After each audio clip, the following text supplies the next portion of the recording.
Apa yang sebenarnya terjadi? Siapa sebenarnya tetangga baru ini? We need to talk. Dan bagaimana dia bisa terhubung dengan Diani? Pertemuan ini akan membawa Cameron ke dalam petualangan yang jauh lebih mendebarkan dari yang pernah dia bayangkan. Penasaran? Kita langsung saja masuk ke alur ceritanya.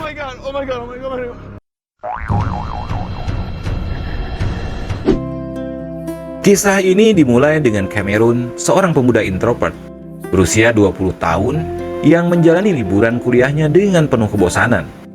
Hari-harinya terasa monoton. Ketika bangun tidur, dia pun harus menerima kenyataan pahit karena aktivitas bercocok tanam tadi hanya sebuah mimpi. Namun semuanya berubah ketika seorang tetangga baru pindah ke rumah sebelah. Wanita itu seorang yang misterius dan sangat mempesona, segera menarik perhatian Cameron. Kepribadian introvertnya membuat dia hanya mampu mengagumi dari kejauhan. Hari pertama tetangganya pindah, Cameron bahkan secara tidak sengaja memergoki wanita itu berganti pakaian melalui jendela. Cameron yang tidak percaya akan apa yang dia lihat, mencoba meyakinkan dirinya bahwa ini hanyalah imajinasinya yang terlalu aktif. Namun kegelisahannya bertambah saat dia makan bersama orang tuanya. Bel rumah berbunyi. Cameron bergegas mengintipnya terlebih dahulu sebelum membuka pintu, berharap itu orang biasa. Namun ternyata wanita tetangga barunya berdiri depan pintu. Wajahnya tersenyum, namun matanya seperti menyimpan sesuatu yang tak tertebak. Dia pun membukakan pintu tanpa bisa mengatakan apa-apa. Namun tiba-tiba sosok wanita itu berubah menjadi Diani yang membuat Cameron bingung luar biasa. Hi. Malam itu, Diani mengaku bosan di rumah dan tiba-tiba saja dia mengajak Cameron untuk makan di luar. Cameron yang diam-diam menyimpan rasa terhadap Diani langsung menerima ajakan tersebut. Namun, ia tahu bahwa selama ini Diani hanya menganggapnya sebagai sahabat, dan ini membuatnya sering ragu untuk mengungkapkan perasaannya. Setelah mengantar Cameron ke rumah, Diani akhirnya menceritakan sebuah insiden lama. Saat SMA, ia pernah mengundang Martin ke sebuah pesta, dan Martin setuju untuk datang. Namun, Martin tidak pernah muncul tanpa memberikan alasan meninggalkan Diani dalam kebingungan dan rasa sakit hati yang tak terjawab. Ketika ia berdiri termenung, sesuatu yang lebih aneh terjadi. Ia merasa ada yang memperhatikannya. Ketika Cameron mencoba mengalihkan pandangannya, ia melihat Victoria, tetangga barunya, menatapnya tajam. Merasa tidak nyaman, Cameron segera masuk ke dalam rumah. Namun, ketegangan belum selesai. Saat ia berada di kamarnya, dia kembali melihat tetangganya yang sedang menatap tajam ke arahnya. Sebuah suara lembut namun mengancam datang dari belakang. Entah bagaimana caranya, wanita tetangga barunya itu sudah berada di sana. We need to talk. Wajahnya menyeratkan marah. Ia menuduh Cameron telah mengintipnya. Dan meskipun Cameron meminta maaf, Victoria tidak mau membiarkan masalah itu berlalu. Sebagai hukuman, ia memaksa Cameron untuk mengantarnya ke suatu tempat. Meskipun awalnya menolak dengan alasan tidak terbiasa menyetir, ancaman Victoria untuk memberitahukan orang tuanya soal pengintipan membuat Cameron tidak punya pilihan. Mereka pun pergi menuju sebuah pabrik tua di pinggiran kota. Saat tiba di sana, Victoria menyita kunci mobil Cameron, memaksanya tetap berada di sana. Ia masuk ke dalam pabrik, disambut oleh seorang pria asing.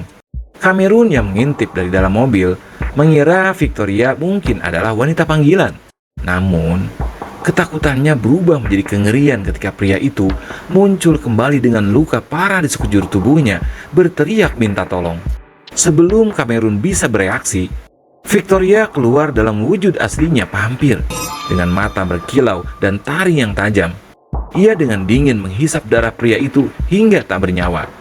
Cameron hanya bisa terdiam ketakutan di dalam mobil, menyaksikan semuanya dengan rasa jijik dan ketakutan.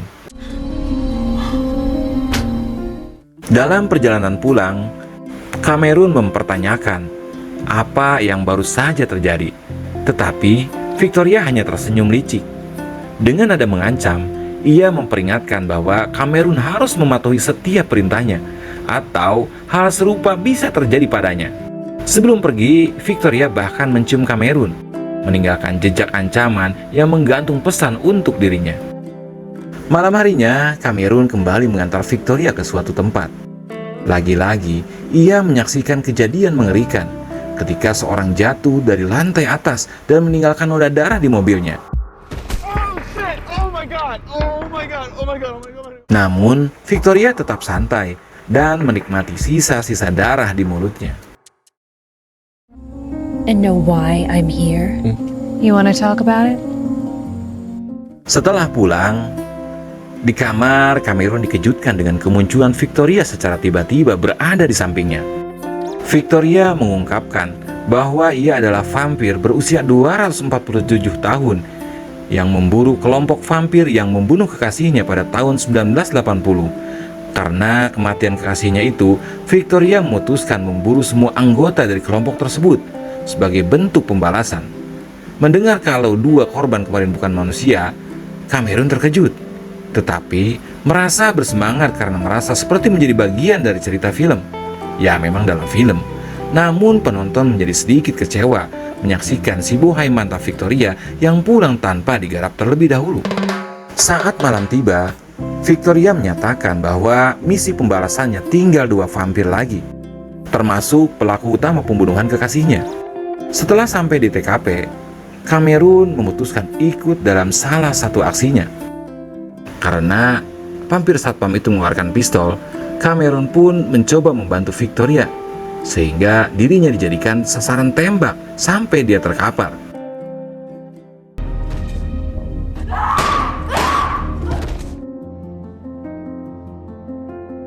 Akhirnya mereka berhasil mengalahkan targetnya. Kamerun bangun dan berkata kalau dirinya hanya berpura-pura mati agar Victoria bisa menyerangnya. I'm serious. Sesampainya di rumah, Kamerun meminta izin untuk libur karena akan menemani Martin dalam kencannya dengan Diani. Pada kencan tersebut, Martin dan Diani bergantung sepenuhnya pada Kamerun untuk menjaga suasana tetap cair. Ketika Kamerun ingin pergi agar mereka lebih intim, keduanya meminta ia tetap tinggal. I'm gonna go. Let you two eat. No. Saat Diani ke toilet, Victoria muncul untuk membantu Kamerun keluar dari situasi tersebut. Victoria menanyakan tentang Diani, dan Kamerun mengaku bahwa ia telah lama mencintai gadis itu. Namun Kamerun merasa Diani akan menolak perasaannya. Di malam yang sama, Victoria membawa Kamerun ke tempat di mana 2 orang yang sering membuli Kamerun berada. Victoria membuat mereka bertarung, dan meskipun awalnya kalah, Kamerun menang setelah mengikuti saran Victoria. Kamerun merasa sakit di tangannya, dan Victoria memberikan cairan yang diambil dari kalungnya yang berkhasiat menyembuhkan luka apapun sebagai hadiah.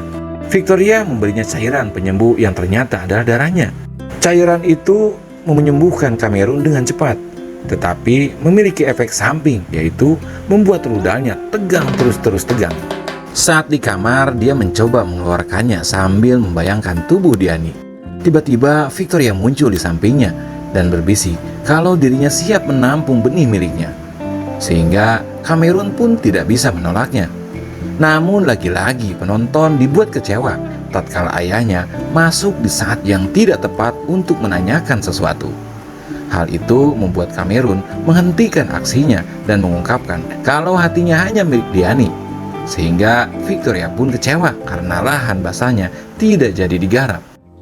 But yeah, well, But things will never be different. I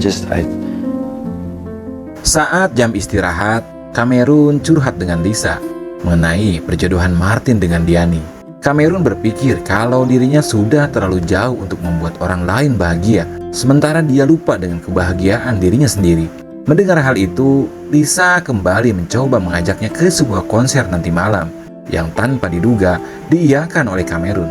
Malamnya setelah dia siap menemui Lisa, Kamerun dikejutkan dengan adanya mobil Diani yang sedang bertamu ke rumah Victoria, sehingga membuat dirinya penasaran.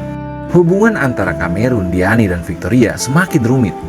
Kamerun memergoki Diani yang datang ke rumah Victoria dan mereka terlihat akrab hingga melakukan hal intim jeruk makan jeruk.